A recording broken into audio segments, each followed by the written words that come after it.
Assalamualaikum warahmatullahi wabarakatuh.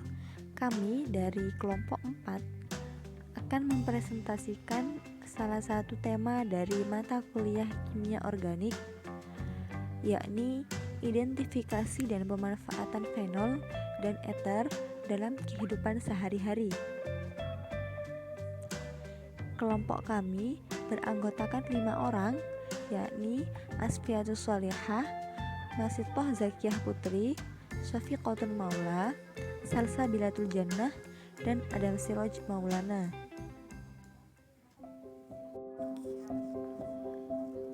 Pengertian fenol dan eter. Pengertian fenol. Fenol adalah senyawa yang memiliki gugus hidroksil yang terikat langsung pada cincin aromatik. Adapun senyawa fenol dapat diklasifikasi sebagai berikut, yakni yang pertama, monofenol 1 cincin benzena dan 1 hidroksil disebut fenol. Yang kedua, monofenol 1 cincin benzena dan 2 gugus hidroksil terikat langsung pada cincin benzena pada 1,2 atau orto disebut 1,2 benzenadiol. Yang ketiga, monofenol 1 cincin benzena dan 2 gugus hidroksil terikat langsung pada cincin benzena pada 1,3 atau meta disebut dengan 1,3 benzenadiol.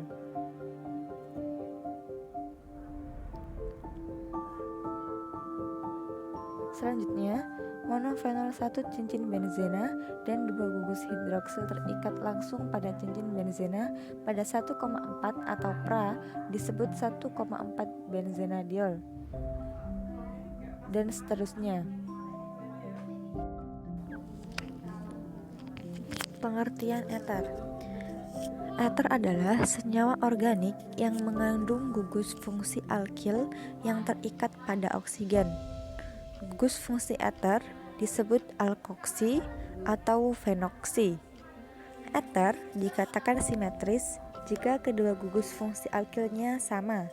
Contohnya CH3O CH3.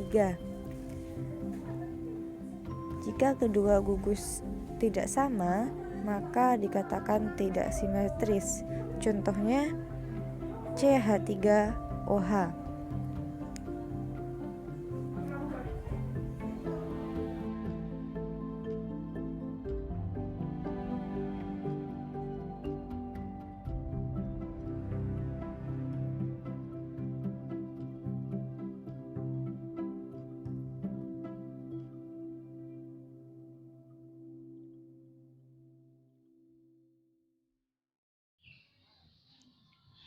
Isomer fenol dan eter. Isomer fenol. Fenol mempunyai 3 bentuk isomer. Yang pertama yakni isomer fenol yang memiliki 1 substituen gugus lain. Terdapat 3 bentuk isomer pada isomer fenol yang mempunyai 1 substituen gugus lain. Yang kedua, isomer senyawa fenol yang memiliki 2 substituen gugus fungsi lain. Terdapat 6 bentuk. Yang ketiga, isomer senyawa fenol yang mempunyai 3 substituen gugus fungsi lain juga memiliki 6 bentuk.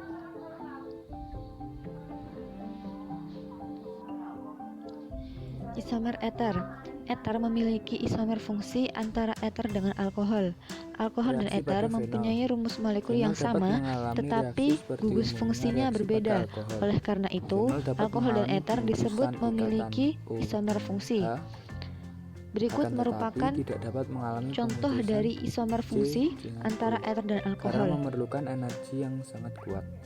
Oleh karena itu, fenol tidak dapat bereaksi eliminasi katalis atau SN2.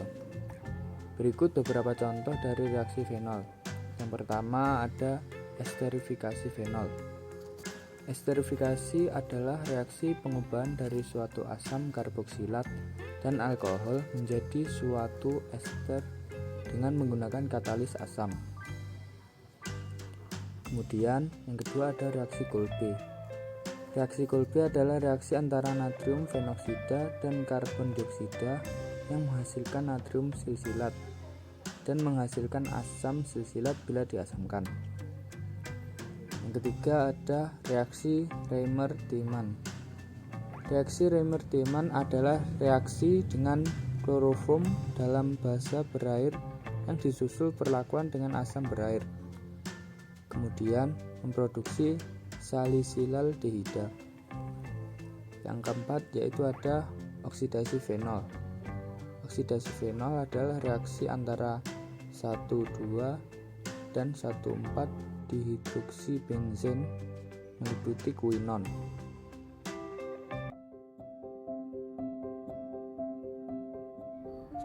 Selanjutnya saya akan menjelaskan struktur fenol dan eter.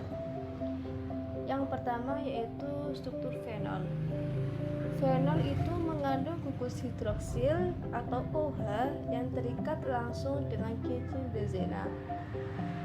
Jadi fenol itu nama spesifik untuk hidroksibenzena dan merupakan nama umum untuk kelompok senyawa yang diturunkan hidroksibenzena.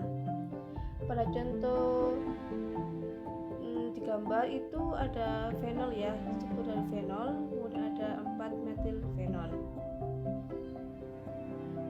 Lalu senyawa-senyawa yang memiliki sebuah gugus hidroksil yang terikat pada cincin benzenoid polisiklik itu mirip dengan fenol secara kimiawi, akan tetapi dinamakan naftol dan fenantrol. Pada gambar itu ada 1 naftol, kemudian ada 2 naftol, lalu ada 9 fenantrol. Yang kedua yaitu struktur eter. Eter memiliki 2 gugus akil yang terikat oleh atom oksigen. Jadi eter itu simetris jika kedua gugus akilnya itu sama dan tidak simetris jika kedua gugus akilnya berbeda. Eter itu merupakan turunan organik dari H2O dibentuk dengan mengganti kedua hidrogen pada atom oksigen dengan gugus R. Itu ada gambar tentang mengenai struktur dari eter ya. Kemudian ada struktur eter yang memiliki gugus akil yang sama, maka ia berbentuk simetris. Kemudian ada gugus akil yang berbeda, maka ia tidak simetris. Eter itu berbeda dari alkohol karena atom oksigen dari sebuah eter itu terikat pada 2 atom karbon. Gugus hidrokarbon itu dapat berupa alkil, alkenil, vinil atau aril. Contohnya yaitu ada dietil ether, alil metil ether, kemudian tersier butil metil ether, lalu divinil ether dan metil fenil ether.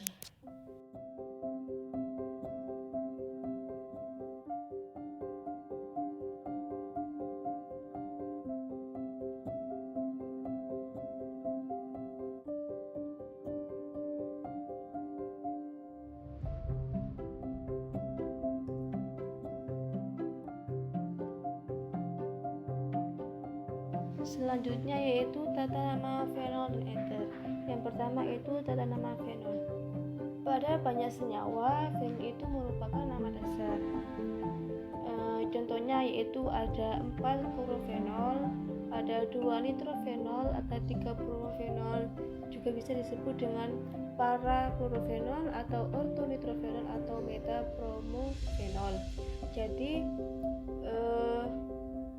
OH mendapatkan urut nomor 1 ya, kemudian naik ke atas, lalu kloro itu mendapatkan nomor urut 4. Sama juga yang kedua itu 2 nitrofenol, OH mendapatkan urut 1, sedangkan nitro mendapatkan urut 2, maka namanya 2 nitrofenol atau ortonitrofenol. Kemudian senyawa metilfenol itu umumnya disebut kresol. Contohnya itu ada 2 metilfenol atau ortokresol, lalu 3 metilfenol atau metakresol, kemudian ada 4 metilfenol atau parakresol. Senyawa benzenadiol itu memiliki nama umum, contohnya yaitu 1,2 benzenediol, kemudian 1,3 benzenediol, Pada proses ini, 1,4 klorobenzena benzenediol. dihidrolisis menjadi natrium fenat dengan larutan natrium hidroksida 10-15% pada suhu 275 sampai 500 derajat Celcius dan juga pada tekanan 1 atm. Ini menggunakan fixed bed reaktor dengan katalis zeolit. Natrium fenat ini kemudian dinetralkan dengan HCl. Setelah dinetralisasi, produk fenol dipisahkan dari fasa berair dengan menggunakan prinsip pengendapan gaya berat. Pada proses ini, fenol yang dihasilkan tidak terlalu banyak. Kemudian, pembuatan fenol dari cumene. Proses ini menggunakan bahan baku cumene yang dioksidasi dengan oksigen dari udara menjadi cumene hiperoksida. Kemudian cumene hidrogen peroksida ini akan terdekomposisi dengan cepat menggunakan katalis asam sulfat. Reaksi yang terjadi adalah reaksi eksotermis dengan panas yang dihasilkan sebesar 252 kJ per mol. Selain fenol sebagai produk utama pada metode ini, juga didapatkan produk sampingan yaitu berupa aseton. Yield fenol yang dihasilkan dengan proses ini sebesar 98%. Selanjutnya yaitu pembuatan fenol dengan sulfonasi benzena. Proses ini memiliki 4 tahapan, yaitu sulfonasi benzena dengan asam sulfat, netralisasi asam benzena sulfonat, reaksi garam natrium dalam cairan NaOH, dan pembentukan fenol. Nah, pada proses sulfonasi benzena ini menjadi asam benzena sulfonat dengan direaksikan menggunakan asam sulfat 100% berlebih pada suhu 65 sampai 100 derajat Celcius. Asam benzena sulfonat yang terbentuk ini diubah menjadi garam natrium dengan netralisasi natrium sulfit. Fusi garam natrium anhidrat yang terisolasi dengan pengantarnya di bawah permukaan natrium hidroksida leburan pada 300 sampai 320 derajat Celcius membentuk natrium fenat dalam larutan berair pekat dengan sulfur dioksida dan beberapa fenol bebas asam sulfat. Produk yang terbentuk dimurnikan dengan proses distilasi, sementara produk natrium sulfat yang terbentuk digunakan dalam pembuatan selulosa. Proses ini digunakan untuk produksi dalam kapasitas rendah, yaitu menghasilkan fenol dengan yield sebesar 88%, sehingga kurang menguntungkan apabila digunakan dalam skala kapasitas yang besar. Selanjutnya yaitu pembuatan fenol dari oksilurinasi benzena atau disebut dengan proses Rastick. Proses ini menggunakan reaksi klorinasi benzena oleh asam klorida dan udara dengan katalis besi dan tembaga klorida. Reaksi tersebut berlangsung pada suhu 200 sampai 260 derajat Celcius. Kemudian menghasilkan klorobenzena. Setelah itu, klorobenzena dihidrolisa pada furnace dalam suhu 480 derajat Celcius dengan katalis silikon dioksida dan membentuk fenol. HCl yang terbentuk pada proses ini kemudian direcycle. Yield proses fenol terhadap benzena yang didapat yaitu sebesar 90%.